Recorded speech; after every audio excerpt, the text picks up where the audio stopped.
Well, this is the highest profile movie to drop during the whole pandemic. And now we know why.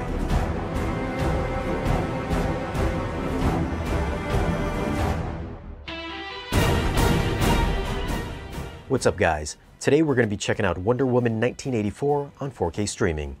HBO Max to be exact. I won't be reviewing the movie itself. I'm just going to share with you some of my thoughts on the video and the audio quality. But before we get into it, if you're new to the channel, be sure to tap that subscribe button for new weekly videos. Now let's go over a few tech specs. The movie was shot on 35mm and in IMAX. It's got a 4K DI.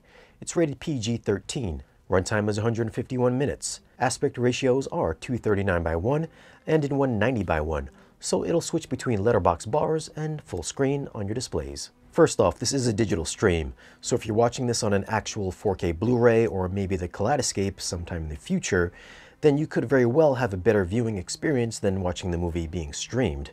That being said, Wonder Woman 84 was shot on film, so you will notice a fine layer of grain through the entire movie. I didn't find it bothersome, but it is not a 4K clean, crisp transfer if that's what you're looking for. I'd say it's kinda like the first movie. Sharpness and detail again, not the sharpest, but there was a nice amount of clarity in the close-ups, and there was nice textural detail in the costumes. If you're a grain hater, I could see you being bothered. The digital effects also kinda hit and miss. I'm sure you all seen what Cheetah looked like in the trailers, so yeah, it's just okay. Oh, and Wonder Woman, she does a lot of jumping in this. As for the IMAX shots, that's where you'll get all the 4K crispiness. There's, I believe, only two parts in the movie that's in IMAX. It's the first 10 minutes during the competition and the last, I think, 4 minutes or something towards the end. And that part isn't action-oriented. The parts you'd think would be in IMAX aren't. It's an odd choice, but it is what it is. It's not as bright as Aquaman, but it's also not overly dim either.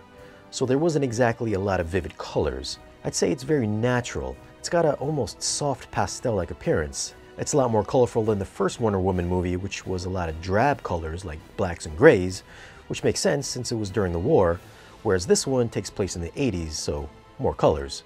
Black levels were decent in some parts, and other parts I thought they could have been better. There are some eye-catching specular highlights from Wonder Woman's lasso or from lighting and reflective surfaces, so there is some good pop here and there. I think we can do better. Audio is in Dolby Atmos, and I gotta say, I question that. While listening to the movie and watching what was happening in the mix using the Atmos viewer, I'd say 97% of the action happens in the lower channels. I rarely saw the high channels light up or even make a sound. And there was a good amount of times where there should, or you'd think there'd be something happening up top. Now, this isn't a spoiler, but during the first 4 minutes, during the whole competition thing, I was expecting to be enveloped with surround effects, but that never happened. The car chase, which was also a big action piece, was quite up top as well. The brakes still work. Now, there was a brief fight in the White House when Wonder Woman starts swinging her lasso that you'll actually hear something up top. But in 2.5 hours, there's barely anything going on in high channels, which leaves a lot to be desired, especially for such a big comic book movie. I also thought there'd be more lower surround activity too, maybe some more front to back, side to side movement, but it was mostly musical extension that I heard in the lower surrounds. I don't know if it's because it's a stream or what, but it definitely should have been more. The bass response, however, did sound pretty good. It does dig pretty low during the car chase, and the battle with Cheetah was great as well. Ah, the battle with Cheetah. Nothing happening in that scene either. Soundstage was wide up front with good extension to the sides, so the movie does have a big cinematic feel to it. And dialogue was always easy to hear. So for audio, I'm gonna go with a 5.5. I thought this was gonna be a heavy hitter, but sadly, this was one of the most underwhelming superhero action movies I've seen to date. There was barely anything happening up top, and I thought lower channel separation was weak as well. I suppose I should have kept my expectations in check, but this is a Wonder Woman movie. It should have had a wonderful audio mix, but it didn't. For video, I'm gonna go the same as the first one, 7.5.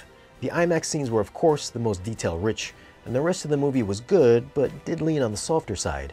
It's a good-looking transfer, but I don't think it's something you'd whip out to impress your neighbors with. The movie, on the other hand, well, I'll let you guys decide on that one.